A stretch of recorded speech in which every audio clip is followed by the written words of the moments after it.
மக்களே எல்லோருக்கும் வணக்கம். நான் உங்களுக்கு முன்பு கணேஷ் பேசுறேன். ஒரு வாரமாவே மழை விடாம பெஞ்சுக்கிட்டு இருக்குது. கொஞ்ச நேரம் கூட தொடர்ந்து மழை பெஞ்சுக்கிட்டே இருக்குது. போக்குவரத்து கடுமையா பாதிக்கப்பட்டிருக்கு மூலையில.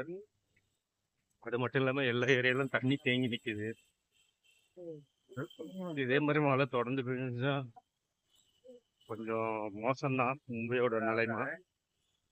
ஏன்னா இங்க தண்ணி போறதுக்கு எல்லாம் அவ்வளோ வசதி கிடையாது. காரணம் கண்டினியூஸா மழை பெஞ்சிட்டு இருக்குது. 3 நாளா மேகம் இதே மாதிரிதான் இருக்குது. கொஞ்சம் வெளிச்சம் வந்து கூட நான் பார்க்கவே இல்லை. மேகம் 3 நாளா இதே மாதிரிதான் இருக்கு. எப்படா பொழுது விடியுதுன்னு தெரிய மாட்டுது. விடிஞ்சிருக்கா விடியலையான்னு பார்ப்போம். இன்னும் எத்தனை நாளைக்கு மழை பெய்யும் பார்ப்போம். அப்புறம் இந்த வீடியோ உங்களுக்கு பிடிச்சிருந்தால் லைக் பண்ணுங்க, சப்ஸ்கிரிப்ஷன் பண்ணுங்க, ஷேர் பண்ணுங்க, கமெண்ட் பண்ணுங்க. ஹாய்.